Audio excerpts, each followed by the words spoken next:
கடலூர் மாவட்டம் வடலூர் நகர்மன்ற தலைவருக்கான அரசு வாகனத்தை திமுக ஒன்றிய செயலாளர் பயன்படுத்தி வருவது வெட்ட வெளிச்சமாகியுள்ளது.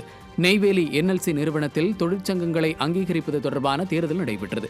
இத்தேர்தலில் அதிமுக தொழிற்சங்கம் வெற்றி பெற்ற நிலையில் பசப்பு வார்த்தைகளை கூறி இத்தேர்தலை எதிர்கொண்ட திமுக தொழிற்சங்க அங்கீகாரத்திற்காக பல்வேறு தகுதித்தங்களில் ஈடுபட்டது.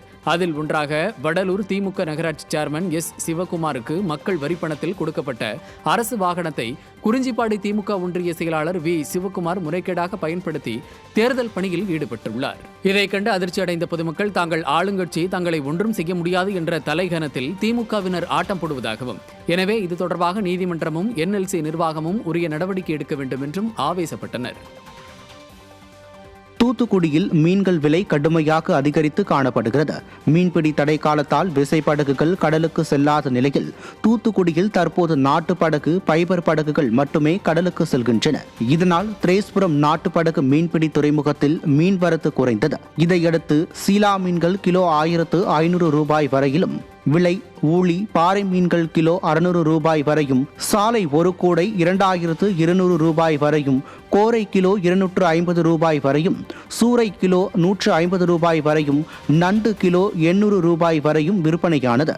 தீய சக்தி ஆட்சியில் விலைவாசி உயர்வால் ஏற்கனவே பாதிக்கப்பட்டுள்ள பொதுமக்கள் மீன் விலை உயர்வால் மேலும் பாதிப்படைந்தனர். கோவை அரசு மருத்துவமனையில் ஒப்பந்த பணி நியமனத்தில் லஞ்சம் பெற்றுக்கொண்டு பணி நியமனம் செய்யப்படுவதாக குற்றச்சாட்டு எழுந்துள்ளது. இது தொடர்பாக ஊழியர்கள் பேசிக்கொள்ளும் வீடியோ வெளியாகி பரபரப்பை ஏற்படுத்தியுள்ளது. லஞ்சம் கொடுத்தால்தான் ஒப்பந்த அடிப்படையிலான பணி நியமனம் செய்யப்படுவதாக ஊழியர்கள் வேதனை தெரிவிக்கின்றனர். மேலும் தமிழக அரசு மருத்துவமனைகளில் மருத்துவ பணியாளர்கள் பற்றாக்குறையாக உள்ளதாக குற்றச்சாட்டு எழுந்துள்ளது. ஸ்டாலின் அரசின் நிர்வாக சீர்கேட்டால் அனைத்து துறைகளிலும் லஞ்சம் ஊழல் அதிகரித்து உள்ளதாக பொதுமக்கள் குற்றம் சாட்டுகின்றனர்.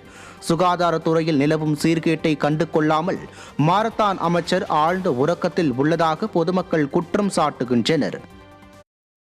நான் 25, இவரு 25. இல்லைங்க, என்ன ஒருத்தர் சேர்த்து விட்டாரு, அவர்கிட்ட கூட நான் கொடுக்கல.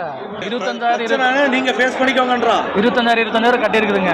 எத்தனை பேர் கொடுத்தாங்கன்னு தெரியல. எனக்கு தெரிஞ்ச வரைக்கும் நவநீதன் கொடுத்துருக்காரு, நான் கொடுத்துருக்கிறேன், இன்னொருத்தர் கொடுத்துருக்காரு, தெரிஞ்சிருக்கு சரிங்களா, ஜானுங்கிறவர். அது போக புதுசாக சேர்ந்தாங்க, எத்தனை பேர் கொடுத்தாங்கன்னு தெரியல. அப்போ இத்தனை காசு எதுக்கு உங்களுக்கு?